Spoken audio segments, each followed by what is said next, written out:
ابلیس کس طرح انسان کو وسوسہ دیتا ہے، کس طرح اس کو پھسلاتا ہے، کس طرح دھوکے کے ساتھ اپنے ڈھب پہ لے جاتا ہے.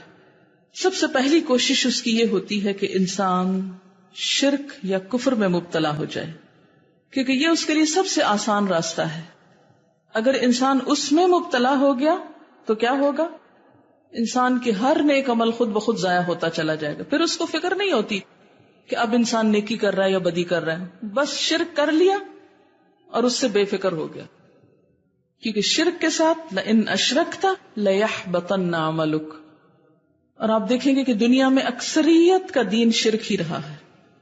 دنیا کے کسی میوزیم میں چلے جائیں، مشرق میں یا مغرب میں کہیں چلے جائیں، آثار قدیمہ کی کھدائی کے دوران سب سے زیادہ نکلنے والی چیزیں کیا ہوتی ہیں؟ بت پرستی سب سے عام مذہب رہا ہے. شرک میں مبتلا کرنا. اگر اس میں وہ ناکام ہو جائے تو دوسرا ہتھ کنڈا بدعت میں مبتلا کرنا. دوسرا ہتھ کنڈا بدعت میں ڈالنا. بدعت دین کی بنیاد ہلا کے رکھ دیتی. بدعت کی سب سے بڑی خرابی یہ ہے کہ انسان اس کو نیکی سمجھ کے کرتا ہے. کیا ہوتی ہے بدعت؟ دین میں نئی بات ایجاد کرنا، نئی ایڈیشن. جو کام اللہ اور اس کے رسول صلی اللہ علیہ وسلم نے نہ بتائے ہیں نہ فرمائے ہیں، ان کو خود سے شروع کر بیٹھنا. اور بدعت کے بارے میں آپ صلی اللہ علیہ وسلم نے کیا فرمایا؟ کل بدعت دلالہ. ہر بدعت گمراہی ہے، خواہ وہ بظاہر کتنی خوبصورت کیوں نہ. وہ کل دلالت فی النار. ہر گمراہی آگ میں. اب اگر کوئی شخص الحمدللہ شرک سے بھی بچ گیا، بدعت سے بھی بچ گیا، اور اس کے دل میں سنت کی بڑی محبت ہے اور غلط طریقوں کی نفرت ہے، تو تیسرا درجہ کبیرہ گناہوں میں مبتلا کرنا. ابلیس انسان کو کبیرہ گناہوں میں پڑوانے کا بہت خواہش مند ہوتا ہے، خاص طور پر ایسے انسان کو جس کی لوگ پیروی کرتے ہوں. سمجھ میں آئی یہ بات؟ آپ کس کو بڑے بڑے گناہوں میں مبتلا کرتا ہے؟ جس کی اور لوگ پیروی کر رہے ہوں اور لوگ بھی اس کی بات مانتے ہوں. ابلیس کو اس سے بہت خواہش ہوتی ہے تاکہ لوگ اس شخص سے متنفر ہوں.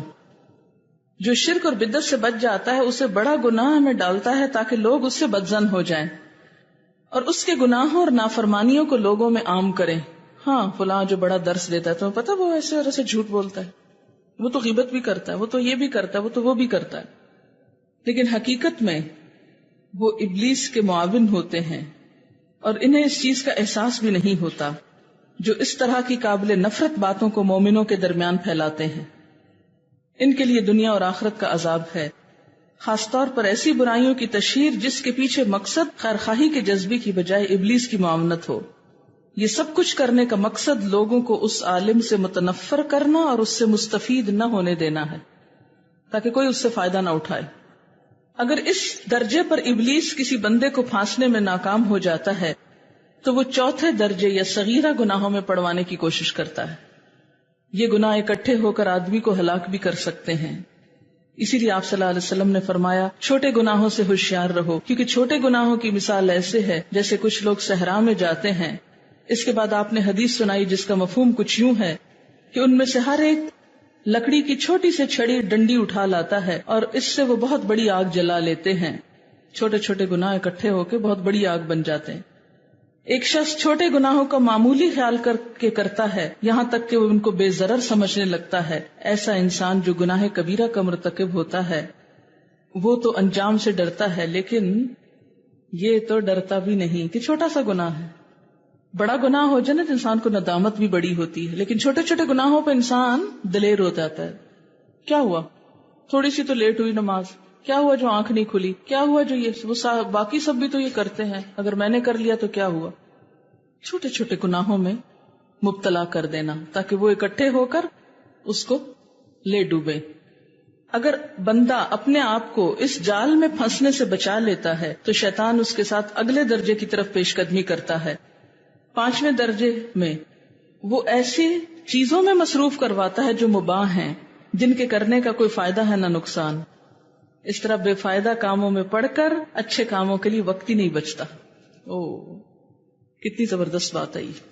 پہلے درجے پہ شرک میں ڈالتا ہے، اس سے بچ نکلا. دوسرے میں بدعت، اس سے بھی بچ نکلا. تیسرے میں کبیرہ گناہ، اس سے بھی بچ نکلا. چوتھے میں صغیرہ گناہ، اس سے بھی بچ نکلا. اب کیا؟ ایسے کام کرواؤ جو جائز میں آتے ہیں، مباح میں، لیکن ان کا ثواب کوئی نہیں خاص، کوئی بہت مفید کام نہیں، اس میں اتنا مصروف کرتا ہے کہ پھر فائدہ مند کاموں کے لیے وقت ہی نہیں بچتا. یعنی انسان اپنے لمحات کی قیمت ہی نہیں جانتا، پھر کم اجر والے کاموں میں مصروف کرتا ہے، یعنی بڑے اجر کے کاموں کو چھڑا کے کم اجر کے کاموں میں ڈال دیتا ہے کہ کچھ تو ٹانگ کھینچو کہ آگے زیادہ نہ جا سکے. یہاں تک کہ شیطان انسان کو 70 اچھے کاموں کی دعوت دیتا ہے تاکہ اسے ایک برائی میں داخل کر سکے یا ایسا کام کرا دے جس سے 70 نیکیاں ضائع ہو جائیں. اگر ان کاموں کی کسی دن بیٹھ کے خود لسٹ بنا لیں، آپ کو پتا چلے گا آپ کتنے غیر ضروری کام کر رہے تھے. کبھی ہماری ایک مووی بنا کے ایکشن ریپلے کر کے دکھائی جائے تو ہم خود شرمندہ ہو جائیں کہ یہ کر رہے تھے ہم. کبھی کبھی سوچا کریں کہ آخرت میں اس گھنٹے کو جب دکھایا جائے گا تو کیسے دیکھوں گی. اس وقت انسان سے کاش ایک لمحہ مل جائے کہ توبہ کر لوں. آج گھنٹے ہیں توبہ کرنے کے لیے لیکن احساس ہی نہیں. لہٰذا اپنے آپ کے لیے مفید کام تلاش کر کے رکھا کریں، ٹارگٹ پہ رکھا کریں، یہ کرنا، یہ کر کے چھوڑنا ہے، یہ کرنا ہے، یہ کرنا ہے، باندھے رکھیں. جب تک ہم اپنے آپ کو باندھیں گے نہیں نا، کام نہیں کر سکتے. پھر کیا کرتا ہے وہ کہ بعض اوقات انسان کو جب دیکھتا نا بڑا ڈٹرمنڈ ہے، نیکیاں کرتا ہے، کہتا کرتے جاؤ کرتے جاؤ، 70 کر لیتا نا، ایک ایسا کام کرا تھا سب ضائع کر دو. ایک دفعہ دعویٰ کرو واہ میں نے یہ کیا وہ کیا وہ کیا وہ کیا، سب ضائع. ریاکاریاں کروا کے، دکھاوے کر کے، بڑی بڑی بڑکے مار کے انسان سب کیا دھرا ضائع کر کے بیٹھ جاتا. لکھتے ہیں کہ اس چیز کو اللہ کی طرف سے ملنے والے نور کے بغیر نہیں جانا جا سکتا. یعنی شیطان کے جو ہتھ کنڈے وہ وسوسے ہیں نا، وہ گزرتی ہوا کہاں سے پتہ چلتی؟ سرسراہٹ سے. ایسا نور جو وہ اپنے بندے کے دل میں ڈالتا ہے. اس علم کا ذریعہ حضور صلی اللہ علیہ وسلم کی پیروی، اللہ کی شان کے مطابق کام کرنے کی کوشش، اس کے پسندیدہ کام، ایسے اعمال جن سے وہ خوش ہو جائے، ایسے کام جو بندے کے لیے زیادہ فائدہ مند ہو، ایسے کام جن میں اللہ کی طرف زیادہ رہنمائی ہو، اس کے رسول کا اتباع، کتاب اور اس کے صالحین بندوں کا راستہ ہے. کسی کے پاس بھی یہ علم نہیں سوائے اللہ کے رسول کے وارثوں، آپ کے ائمہ کرام اور زمین پر آپ کے جانشینوں کے. مزید یہ کہ زیادہ تر مخلوق اس سے مستفید نہیں ہوتی، وہ آواز ان کے دلوں تک نہیں پہنچتی، کیونکہ اللہ اپنے بندوں میں سے جس کو چاہتا ہے علم و حکمت عطا کرتا ہے. یعنی یہ باتیں علم و حکمت سے احساس ہونے لگتی، وہ ہے ہی نہیں. ہاں ساری زندگی ہم کن کن شغل میں مصروف رہتے ہیں.